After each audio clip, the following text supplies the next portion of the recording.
Bab 1447. Phoenix hitam yang menakutkan. Membunuh. Memulihkan tubuhku. Nathan menjawab dengan 2 poin. Tapi dia benar-benar tidak membohongi Kirana. Dia melakukan 2 hal ini di Skynia. Kamu bisa sembuh?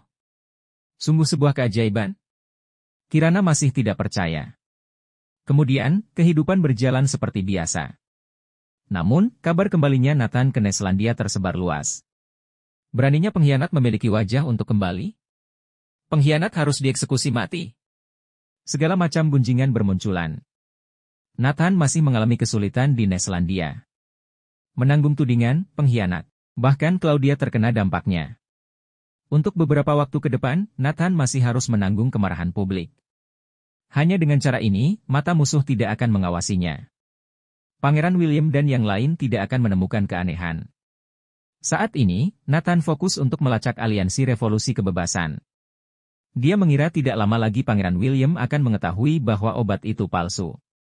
Dia harus menyelesaikan masalah ini sebelum mereka menyadarinya. Raja Seon Barat mendatangi Nathan dengan data yang tebal.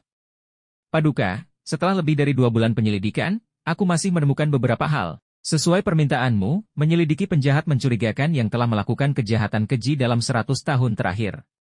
Orang-orang yang melakukan kejahatan besar dan pada akhirnya tidak dihukum, atau meninggal dan menghilang. Raja Seon Barat menjelaskan. Sidki Hogton dulunya adalah kepala keluarga pertama di perbatasan selatan. Dia mengaku lebih kaya dari negara, tetapi keluarganya menghilang dalam semalam, dan dia juga meninggal. Sebelum itu, dia diam-diam menjual harta karun ke luar negeri dan diketahui. Dia akan dihukum berat. Nathan menggosok hidungnya, pria ini mencurigakan. Saat dia akan dihukum, lalu dia meninggal. Keluarganya musnah? Apakah mayatnya ditemukan? Tidak. Karena tidak ditemukan, masalah ini akhirnya terbengkalai. Carlos Leonard. 40 tahun yang lalu, dia adalah pelatih dan komando yang disewa khusus untuk perbatasan utara. Bukan bagian dari tentara, tapi dia bertanggung jawab dalam pelatihan. Pada akhirnya, metode pelatihan dan rahasia lain dari prajurit Neslandia dibeberkan. Beberapa hari sebelum vonis, dia bunuh diri. Namun kemudian mayatnya menghilang. Nathan mengangguk, ini juga mencurigakan. Tegar Kinsman, anak angkat dari pemimpin bangsa Bahtara, jika tidak ada halangan, seharusnya dia yang menjadi pemimpin bangsa sekarang. Tapi, dia membakar, membunuh, menjarah, dan melakukan segala macam kejahatan. Melakukan semua kejahatan keji. Dia dikeluarkan oleh pemimpin bangsa, lalu dihukum oleh Neslandia. Malam sebelum dia ditangkap, dia melarikan diri dari Neslandia dan pergi ke luar negeri, dan sampai saat ini tidak diketahui keberadaannya. Ya, lanjutkan. Raja Seon Barat menjabarkan beberapa sosok lagi.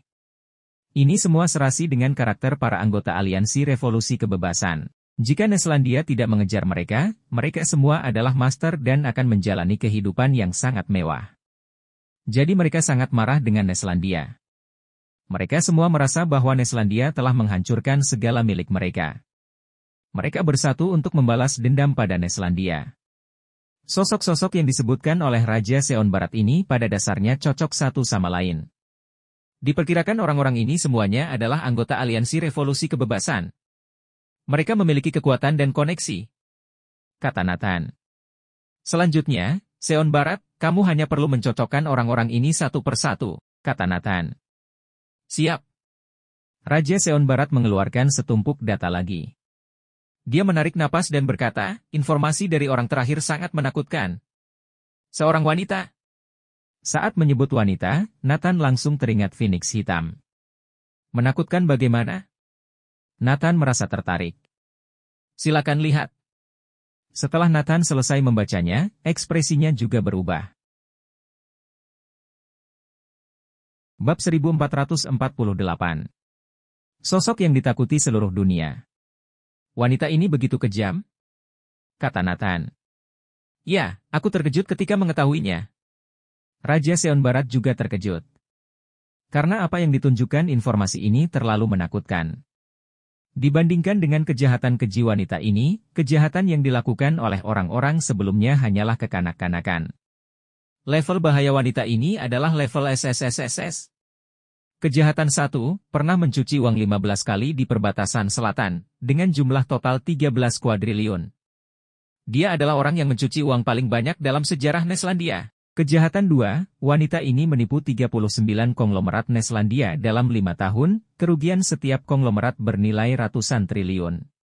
Kejahatan 3, dia berubah menjadi politikus dan merancang provokasi perang di antara 7 negara termasuk Urogran dan Deagrox, yang menyebabkan kerugian besar. Kejahatan 4, dia membunuh 18 dewa perang negara luar dengan kecantikan dan pesonanya, mengejutkan dunia dalam satu gerakan. Kejahatan 5, dia mencuri semua rahasia perusahaan teknologi tercanggih di dunia dalam penelitian senjata baru dengan berbagai cara. Pada akhirnya, 7 kuadriliun uang dan berbagai permata ditemukan di persembunyiannya. Dan ini adalah harta yang belum sempat dia pindahkan. Kemungkinan seluruh asetnya berjumlah 10 kuadriliun. Kekayaan yang dimilikinya cukup untuk menyandang wanita terkaya di Neslandia. Wanita ini benar-benar mengerikan. Semua yang dia lakukan menggemparkan seluruh dunia. Jadi dia layak disebut level SSSSS. Bahkan jika Neslandia mengejarnya berulang kali, membuatnya tidak ada tempat berpijak di Neslandia. Tapi dia menghilang berkali-kali. Lolos dari tiap pengejaran, akhirnya masalah ini tidak terselesaikan. Tapi dipastikan wanita ini sangat membenci Neslandia. Semestinya dia akan menjadi wanita terkaya di Neslandia dan bahkan benua timur. Seluruh miliknya hancur karena Neslandia. Membuat dia hidup dalam kegelapan, memakai topeng sepanjang waktu. Kemungkinan besar wajahnya telah rusak sejak lama. Bagaimana mungkin dia tidak membenci Neslandia? Kemungkinan besar dia adalah Phoenix Hitam. Aku telah meremehkan wanita ini. Aliansi Revolusi Kebebasan lebih menakutkan dari yang kukira. Nathan tersentak. Kerahkan semua personil dan koneksi kita untuk terus melakukan penyelidikan. Gunakan otoritasku untuk mengambil semua data sebanyak apapun. Cepat cocokkan anggota Aliansi Revolusi Kebebasan satu persatu. Phoenix Hitam begitu menakutkan, aku ingin tahu seberapa menakutkan pemimpin mereka. Nathan sangat menantikannya. Jika identitasnya terungkap, kemungkinan akan menjadi sosok yang ditakuti di seluruh dunia. Raja Seon Barat berkata, selain itu, perintahkan orang kita untuk lebih meningkatkan kewaspadaan untuk mengawasi mereka, mengawasi setiap anggota Aliansi Revolusi Kebebasan sebanyak mungkin. Nathan memberi perintah. Namun, yang tidak diduga oleh Nathan adalah Aliansi Revolusi Kebebasan juga bersiap untuk beraksi. Dan itu ditujukan padanya. Sebelumnya tidak ada yang mengincarnya karena dia menggunakan kursi roda. Tapi setelah kembali, dia ternyata sudah pulih. Hal yang tidak ingin dilihat oleh Aliansi Revolusi Kebebasan. Bagaimanapun, mereka tahu bahwa Nathan adalah ancaman kedua setelah Adipati Agung. Gerakan untuk menyingkirkan Nathan dirancang secara pribadi oleh Naga Hitam dan Phoenix Hitam.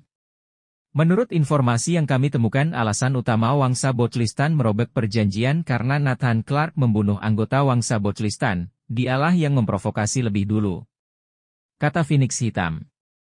Naga Hitam tersenyum, pantas saja 4 Wangsa merobek perjanjian bersama. Jadi itu alasannya? Oh ya, dia membunuh orang dari Wangsa Bochlistan. Betul. Bagus, untuk menghadapinya, kita hanya perlu meminjam tangan orang lain. Cahaya dingin melintas di mata Naga Hitam. Bersambung.